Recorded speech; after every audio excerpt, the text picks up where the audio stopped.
Hey, ladies and gentlemen, this is Carmine Sabia for Explain America, and the governor of Georgia, a Republican, has just stepped in on the impeachment of Fani Willis. Before we get started, please make sure you like, comment, share, and subscribe. Those little things really help us out, and they help our channel continue to grow. So, Georgia Governor Brian Kemp, who used to be an ally of former President Donald Trump, but is no longer an ally because they feuded over the Georgia election results in 2020. He stepped into calls from the Republicans in his state legislature to call a special session to impeach Fani Willis.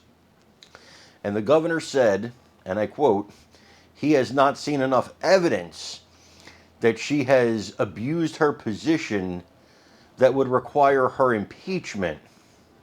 Now, I've seen plenty of that evidence, in my opinion, but I'm not the governor of Georgia. You know, unlike some people, like Stacey Abrams, I don't live in a fantasy where I am the governor of Georgia. That being said, let's listen to his words, but then I have some bad news for Fani Willis after this. So I want you to watch this, and then I'll give you the bad news for her. I did want to take just a few minutes to speak to some history that's trying to repeat itself over the last few days here in Georgia. Many of you will recall that in the final weeks of 2020, I clearly and repeatedly said that I would not be calling a special session of the General Assembly to overturn the 2020 election results because such an action would have been unconstitutional. It was that simple. Fast forward today, nearly 3 years later, memories are fading fast. There have been calls by one individual in the General Assembly and echoed outside of these walls by the former president for a special session that would ignore current Georgia law and directly interfere with the proceedings of a separate but equal branch of government. Up to this point, I have not seen any evidence that D.A. Willis's actions or lack thereof warrant action by the Prosecuting Attorney Oversight Commission. But that will ultimately be a decision that the commission will make.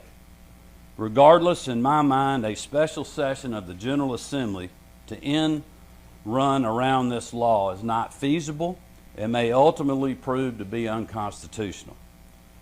The bottom line is that in the state of Georgia, as long as I'm governor, we're going to follow the law and the Constitution, regardless of who it helps or harms politically. Over the last few years, some inside and outside of this building may have forgotten that, but I can assure you, I have not. The oath I took with my hand on the Bible that's right behind me in January of 23 is the same Bible that I took in my inauguration in 2019. And in Georgia, we will not be engaging in political theater that only inflames the emotions of the moment. We will do what is right.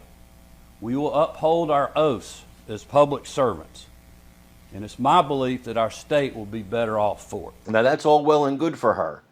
The bad news is they can still bring her. In front of the prosecutorial board, and the prosecutorial board can remove her. Now, they're going ahead with plans to do that on October 1st when that board comes into session, and that's probably the surest, quickest way to get rid of her. Of course, it's not sure, it's just the shortest way. But it's not sure, nothing is certain. So we have to see what happens. But October 1st, look for that date, look for that prosecutorial board, and look for that case. That is going to be a barn burner. I want to know what you guys think in the comments below. Is Brian Kemp a rhino? Has he betrayed his country and his Constitution?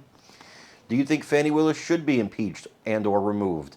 Let me know in the comments. Also, please remember to like, share, and subscribe. That really helps us out. I'm Carmine Sabia. This is Explain America. We love you guys. God bless you. Take care, everybody.